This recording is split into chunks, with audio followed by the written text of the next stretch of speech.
China మాంజాతో చెలగాటం వద్దట.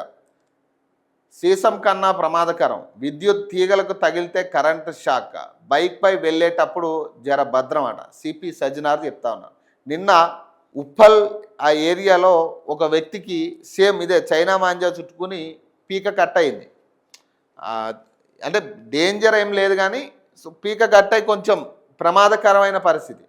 దాదాపు ఇంతకుముందే దాదాపు ఈ నెలలోనే దాదాపు ముగ్గురికో నలుగురికో చనిపోయిన పరిస్థితి అదే చైనా మాంజా చుట్టుకుని. సో ఇట్లాంటి పరిస్థితుల్లోనే ఒక పక్క వాళ్ళు చెప్తానే ఉన్నారు, ఎక్కడికక్కడ అమ్ముడు పోతానే ఉన్నాయి. ఇక్కడ ఫస్ట్ కట్టడి చేయాల్సిన అసలు ఆ చైనా మాంజా నిషేధంలో ఉన్నప్పుడు 2016 నుంచి అది నిషేధంలో ఉంది.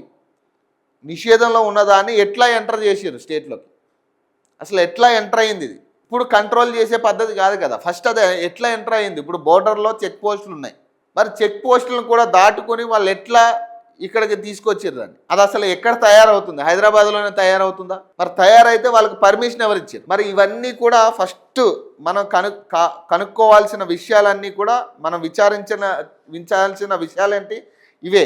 నగర చైనా మాంజాపై ఉక్కుపాదం మోపుతున్నామని ఎక్కడైనా ఎవరైనా విక్రయించినట్లు తేలితే అమ్మిన వారితో పాటు కొనుగోలు చేసిన వారిపైన కేసులట నమోదు చేస్తామని Hyderabad police commissioner V C Sajjanar హెచ్చరించారట. చైనా మాంజాపై స్పెషల్ డ్రైవ్ చేపట్టాలని, అమ్మిన వారి దుకాణాల లైసెన్సులు రద్దు చేయాలని అధికారులను ఆదేశించారట.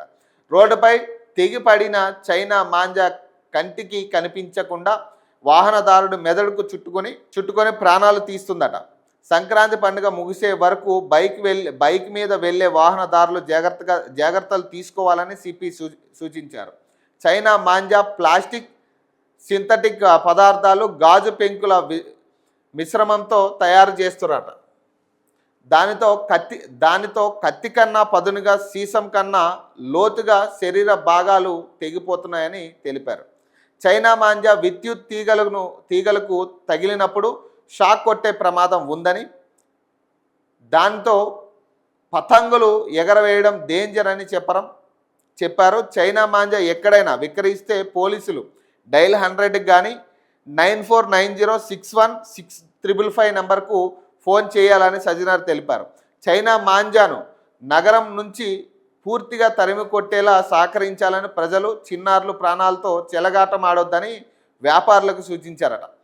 వ్యాపారులు సూచించడం అంటే ఇక్కడ చిన్న స్థాయి వ్యాపారులు ఆల్రెడీ తెచ్చుకుని దాన్ని విక్రయించడం అయింది, దాన్ని వాడడం కూడా అవుతూ ఉంది. అసలు ఫస్ట్ అది ఎట్లా ఎంటర్ అయింది అనేది మనం కనిపెట్టాల్సింది. అసలు రాష్ట్రంలోకి 2016 నుంచి నిషేధంలో ఉన్న చైనా మాంజా రాష్ట్రంలోకి ఎట్లా ఎంటర్ అయింది? ఎవరు పర్మిషన్ ఇచ్చారు దానికి? లేదా హైదరాబాద్లోనే తయారు చేస్తున్నారు? ఇది సింథటిక్, అలాగే ప్లాస్టిక్, అలాగే గాజు పెంకుల మిశ్రమంతో తయారవుతుందట ఈ చైనా మాంజా. సో కత్తి కన్నా పదునుగా ఉంటుంది, అలాగే సీసం కంటే లోతుగా కట్ అవుతుందట. చాలా జాగ్రత్తగా బైక్ పైన వెళ్ళే వాళ్ళు సంక్రాంతి పండుగ అయిపోయాక కూడా నాకు తెలిసి జనవరి నెల అంతా కూడా ఈ గాలిపటాల ఎగరవేయడం ఇవన్నీ ఉంటాయి. కాబట్టి మ్యాక్సిమం బైక్ మీద వెళ్ళేటోళ్ళు కొంచెం జాగ్రత్తగా, ఎందుకంటే అది కంటికి కనపడదు కాబట్టి కొంచెం జాగ్రత్త వహించడం ఇంపార్టెంట్. దాంతోపాటు ఎవరైతే ఇంకా వాడుతున్నారో వాటిని కొంచెం వీళ్ళు చాలా జాగ్రత్తగా ఉండాలి. ఎందుకంటే వాడిన వాళ్ళ మీద కూడా కేసులు పెడతా ఉన్నారు. ఈ అమ్మిన వాళ్ళ మీద కంటే వాడిన వాళ్ళ మీద ఇంకా ఎక్కువ సెక్షన్స్ పెట్టే ఛాన్స్ ఉంది. అది తప్పని తెలిసే కూడా వాడే వాళ్ళు ఉంటారు, వాళ్ళ మీద ఇంకా ఎక్కువ కేసులు పెట్టే పరిస్థితి ఉంటుంది. సో ఇటీవల జరిగిన ప్రమాదాలు, గచ్చిబౌలి హఫీజ్పేటలో బైక్పై వెళ్తున్న సాఫ్ట్వేర్ ఇంజనీర్, కీసర పరిధిలో ఒక రైతు బైక్పై పొలం పనులకు వెళ్తుండగా, నాగోల్లో ఓ వ్యక్తి బైక్పై వెళ్తుండగా, అలాగే ఒక జర్నలిస్ట్ తీవ్రంగా గాయపడ్డారట. మాంజాను గుర్తించి అది తగిలే లోపు అడ్డుగా పెట్టిన చేతి వేళ్ళు కూడా తెగిపోయాయట. మన్సూరాబాద్ సాయినగర్లో శనివారం ఓ విద్యార్థికి మాంజా తగలడంతో పాదం కోసుకుపోయేదట. రాయదుర్గం నిన్న జరిగింది ఇది. మియాపూర్ ఎస్ఆర్ ఎస్టేట్స్లో నివాసం ఉండే కుందుం సూర్యతేజ్ అట, 33 సంవత్సరాలు, బైక్పై వెళ్తుండగా ఎస్ఎల్ఎన్టీ టెర్మినల్ వద్ద ఫ్లైఓవర్పై ఆసుపత్రిలో ఫ్లైఓవర్పై ఈ నెల 4న చైనా మాంజా తగలడంతో ముఖం భుజం తీవ్రంగా గాయమైంది. ప్రైవేట్ ఆసుపత్రిలో చికిత్స పొందుతున్న అతను ఆదివారం గచ్చిబౌలి పోలీసులకు ఫిర్యాదు చేసిరట.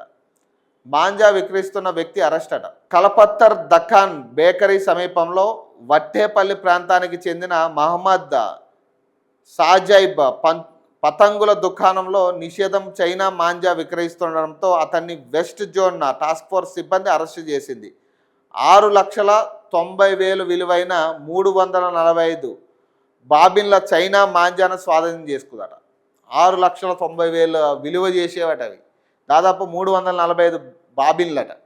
ఒక చోటనే ఒక సైడ్ నుంచి పట్టుకుంటున్నారు, కానీ అది ఆల్రెడీ అమ్మడం జరిగింది, దాన్ని వాడడం కూడా జరుగుతూ ఉంది.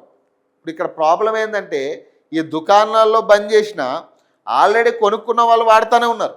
సో దీని మీద మనం చేయాల్సింది ఏంటి, మనం విచారణ జరపాల్సింది అసలు ఈ చైనా మాంజా నిషేధంలో ఉన్నప్పుడు రాష్ట్రంలోకి ఎలా ఎంటర్ అవుతా ఉంది ఒకటి, లేదా దాన్ని హైదరాబాద్లోనే తయారు చేస్తున్నారా, ఇవి మనం ప్రధానంగా ముందు కనుక్కోవాల్సిన విషయాలు ఇవి.